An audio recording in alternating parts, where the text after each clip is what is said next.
Hi, it's Chris with Implied Music, and we've got another Gizmo Sunday. And today's Gizmo is Moonlight Celeste from Fracture Sounds. Of course, this is a Fracture Sounds instrument, so it's got a lot of other things besides the simple raw samples of a beautifully recorded Celeste. We've got layers and controls over envelopes and the lo-fi and key noise and various microphone positions. It's a great instrument, super playable and very fun. Let's take a look at it today.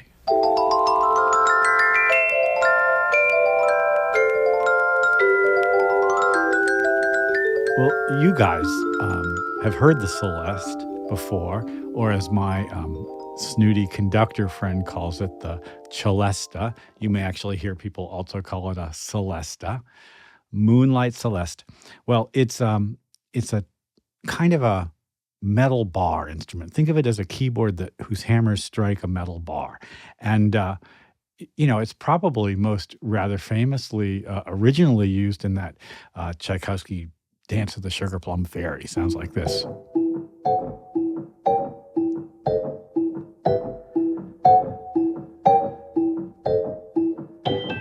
You know this little melody, right? It's an Yeah, it's so much fun. It's an orchestral instrument, and it's part of the percussion, sort of section of the orchestra, but it's almost always played by the keyboard player. So, like back when I was at Boston Ballet, that was something I had to learn how to do. Now, this particular library is super playable.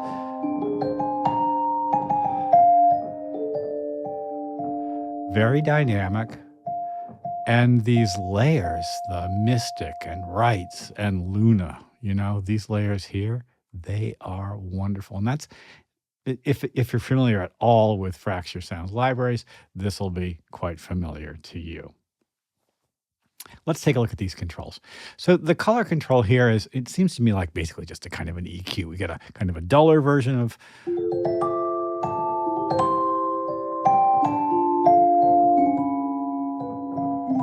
something, and then if I want a really bright sort of make it speak kind of thing.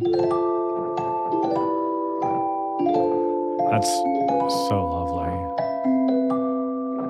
And then, of course, a slow attack is just what you'd expect.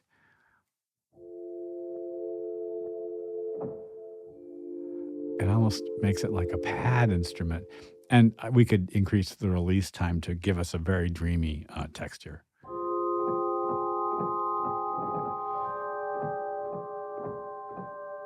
Now, you're hearing probably a good amount of key release noise, right? Down here, the key noise is the sound of the hammer dropping back onto its stop.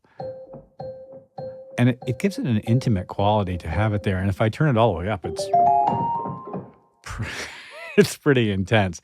The chunky little Celeste that I played back in the day was a 3-octave tabletop version that didn't even have a damper.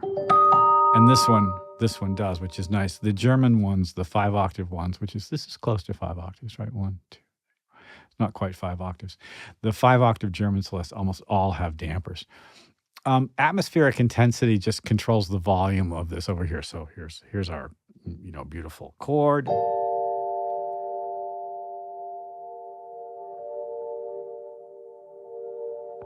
And each of these atmospheric qualities are beautiful. So I just solo them.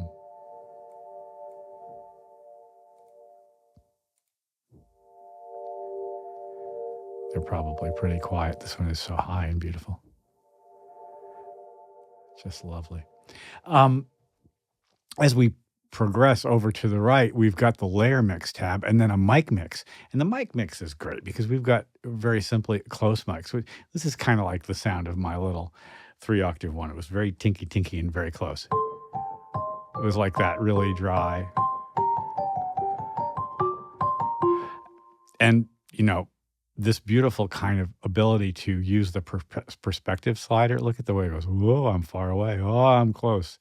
And you could automate this. I could learn MIDI CC automation to sort of like, do something kind of like, here we'll start close.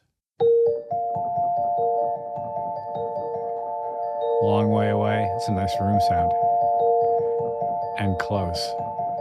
So much fun.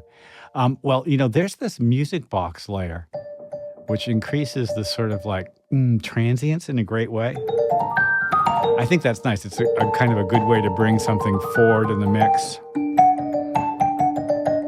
Very sharp.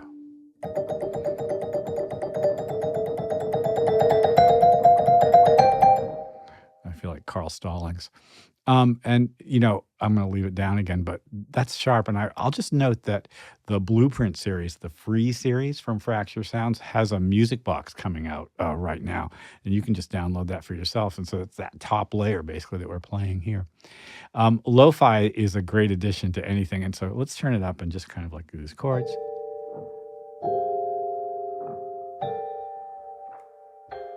Neat. Now we've got a bunch of cool controls. So we've got saturation, age, and warble, and we also have some noise, hiss, machine noise, mechanical noise. I like it. Now, I like these speaker variations. I like that one. Oh, that one's very cool.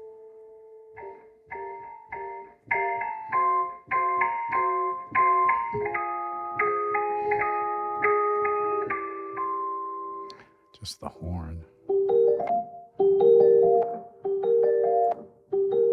Car radio is pretty too.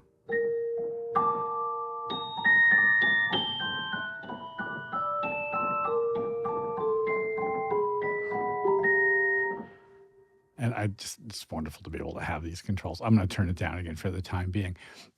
These pages, main, response, and settings, we've been on the main page the entire time.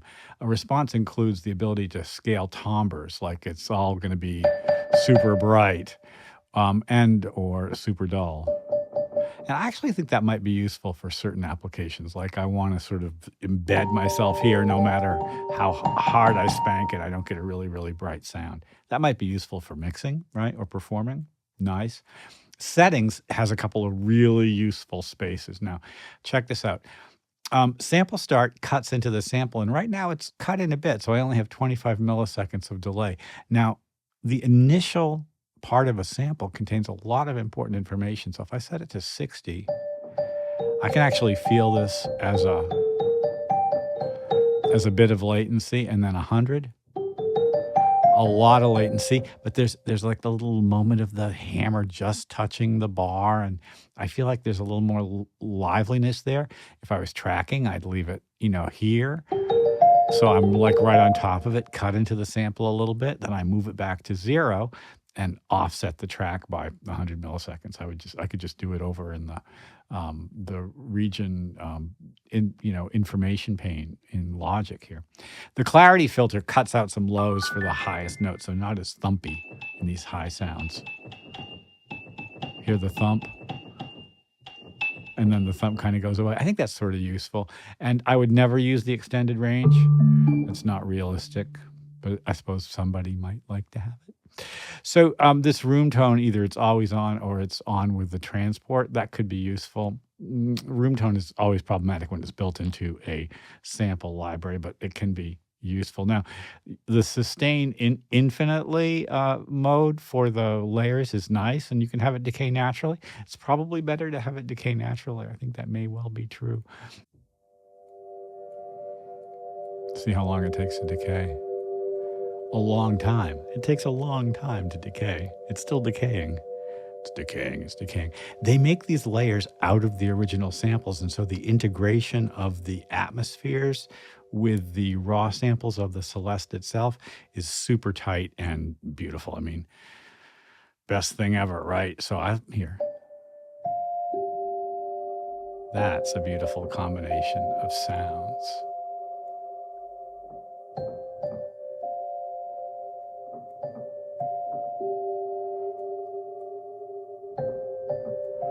And a little bit of room tone. I hear a little hum in there. Actually, that's not bad. And then reverbs, we've got a bunch of cool reverbs. Here, I'm going to turn on shimmer and check this out. Right now, hear it coming in right away. If I set it to fade in, it only catches the tail of the instrument,